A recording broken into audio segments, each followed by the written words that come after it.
بسم الله الرحمن الرحیم. قدرمن اردوونکو السلام علیکم ورحمت الله وبرکاتو. نن موضوع د ایران او د اسرائیل د جګړې د دوام او د ختم په اړه باندې ډیره لنډه ورنه اچوم. قدرمن اوریدونکو خویندو ورونو، مخکې په نورو تیره ویډیو کې ما په واضح توګه ټول ابعاد د جګړې د ګټې، د جګړې مالکین، د جګړې صاحبان، د جګړې عوامل، دلایل تشریح او توضیح کړو په کره مستند اسنادو. که چا نه یې اورېدلي یا نه یې لیدلي، دوستان کولی شي بیرته لاړ شي. واضح مې پرې لیکلي د جګړې ګټې او تاوانونه، ولې جګړې پیل کېږي. له بشر د پیدایشه تر دا اوسه پورې انواع د جګړو، که اقتصادي وي، که ملي وي، که ارزښتي وي، او که لښکري وي، د ځمکې اشغال و، که مذهبي وي، که دیني وي، دا مختلف ابعاد موږ تشریح او توضیح کړل. د ایران جګړه ولې پیل شوې؟ دا پروګرام ډېر پخوانه چمتو آماده و، شرایط مساعد نه و. په خلیج کې د ده ریښې کلکې وې، د ده اړیکې بلې خواته وې. یو وخت اقدام وسه په 1999 کال کې خمیني راوسته، پادشاه یې لرې کړ.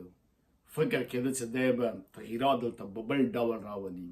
په دې د پام اوس وسه چې دوی کراکرا دومره ریښې د دیکتاتورۍ کلکې کړې او ملت هم ځان سره کراکرا عادي کړ.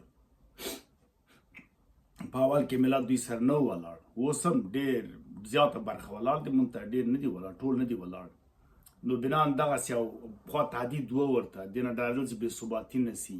اقتصاد یې داسې ډېر پیاوړی نه و لکه اوس هم تقریبا په قوت کې ده. مثلا غربي نړۍ له دې ډارېږي چې په خلیج کې په تنګي هرمز بند نه کړي، چې ټول بیړۍ که بندې شولې خو ډېر مشکلات جوړېږي غربي نړۍ ته. د هغوی خو ټول تولید روان د ژوند ودرېږي. همداسې په عربو هېوادو دې جوړ کړي. نو بنان لنډه چې دوی پښې کراکرا له سوریې نه، اسرائیل نه، حزب الله د لبنان نه په خپله بعضې جوړې کړي. په سعودي کې بعضې دوی استخباراتي شبکې درلودلې او له حوثیانو باندې لګیا دی، هغه هم لرې کړي. دلته د روس سیاسي قوي ملاتړ هغه په اوکراین کې په جګړه کې ښکېل شه. چین خو هسې هم ډارېږي جګړه نه کوي، اقتصادي سیاست لري. که توکي پرې بند شول او نفت بیا نو هغه سقوط کوي، یا که سترې کورنۍ یا ستر سرمایه‌داران خپلې کمپنیان له غجې وباسي او یا خپل بانکونه بیا نو چین ته چې نه پاتې کېږي. دغه لپاره هغه احتیاط کوي. نو دلته اوس ایران ته زمینه غرب ته زمینه برابره شوه چې لاره هواره شوله چې ایران باندې حمله وکړي. اول کې لږ وړې ډزې وکړه چې ودرېږه، حالات معلوم کړي، ذهنیت معلوم کړي، شرایط عیني و ذهني وګوري څه انعکاسات دي. دا جګړه له پخوانه بیا هم وایم چې له پخوانه ډیزاین شوې ده، دا اوس عیني حالت نه ده، تقریبا ډېر پخوا آباد لري.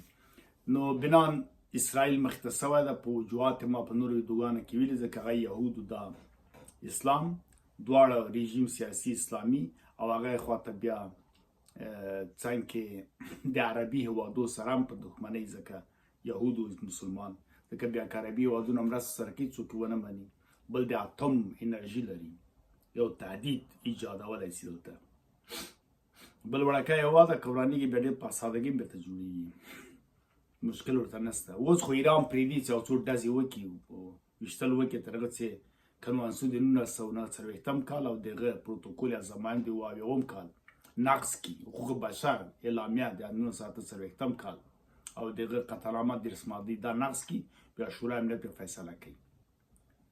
امریکا ډېر کوشش کوي چې جګړه کې ښکېل نه شي، غیر مستقیم ډول ملاتړ یې وکړي، او که بیا چیرې ضرورت شي، شرایط آماده شي، کېدای شي هغه هم مداخله وکړي. په هر حال دا جګړه دوام کوي.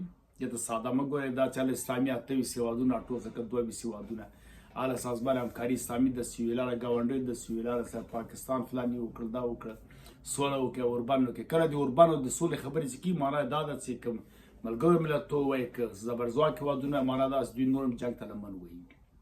خپله خامنه ای همدا د غرب په هدایت باندې دستور منځ کې هم لاس پوڅی ده.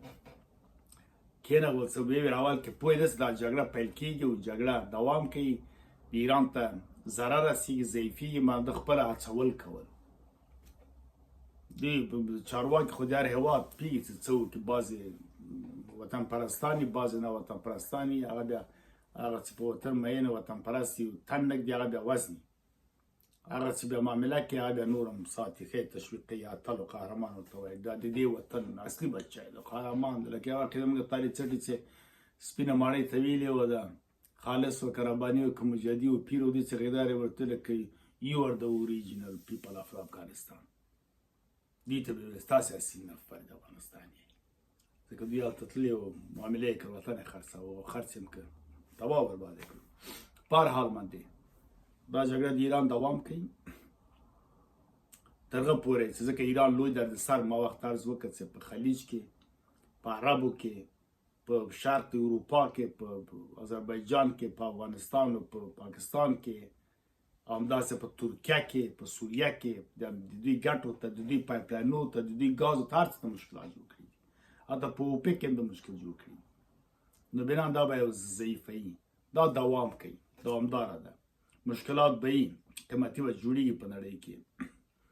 د زبرځواک هېوادونو خو ما تشریح کړې او د ضرورت ګټه ده چې هر څومره ګاز پورته کېږي خو ګاز دوی دي، یو ډالر چې پورته کېږي ته فکر وکړې میلیارډ ډالر فایده کوي، انشورنس یا بیمې د دوی دي، یو ډالر یې پورته کوي تریلیون ډالره کې، ځکه کم خو نه دي، د موټرو د کورو د دي، ښار ورانېږي خو بېرته دوی جوړوي، بل څه خو نه جوړوي، دوی کمپنیانې دي، بانک نه قرضې اخیستوي بانکونه دوی دي، سود دوی ته ورځي، همدغسې بشر کمیږي دوی فایده، وسله خرڅېږي مارکیټ ته، وسله خرڅېږي، دا دوی ته ګټه ده، حاکم کېږي، نور هم دوی په قوت راځي، نور جونه ضعیفېږي. ډېرې ګټې ما تشریح کړي دي، بنا دوی خو له خدای غواړي چې مارکیټ جوړ شي د ګټو، دوام په ډول نه ډول دوام ورکول کېږي. رژیم د ایران تغییروي په آخر کې ضعیفوي، او دا ضعیفوي چې نور به کله کله دې ته همدغه عظمت باندې به ایران د نور اتحاد شي، دا لار روانه ده. موږ ته به هم څه مشکلات وي، یعنې اقتصادي قیمتي به راسي، اما په ټوله کې افغانستان ته ګټه ده. دښمن چې د انسان ضعیف وي فایده لري. ایران هېڅ وخت صرفه په افغانستان نه کړې، د ایجاد د افغانستان هم د اتکیان له وخته دوی مداخلې کړي دي چې ما په بله ویډیو کې تشریح کړي دي، مکمل مې تشریح کړي، یو جزئیات په تاریخوار مې ویلي دي تر اوسه، تر اشګانه او تر اوسه پورې چې خو ژباودین کې څه کول او بیا طالب ته په نیمروز کې څه کول، دا ټول تشریح شوي دي. هغه ویډیوګانې شته د ما په یوټیوب کې هم شته، د ما په فیسبوک کې هم شته، د ما په ټیک ټاک کې هم شته، عنوانونه مې ورکړي دي، واضح دي. نو ازلي دښمن ده، څومره چې ضعیف وي بیا موږ ته ګټه لري، څومره چې قوت کوي موږ ته تاوان کوي، تاوان رسوي.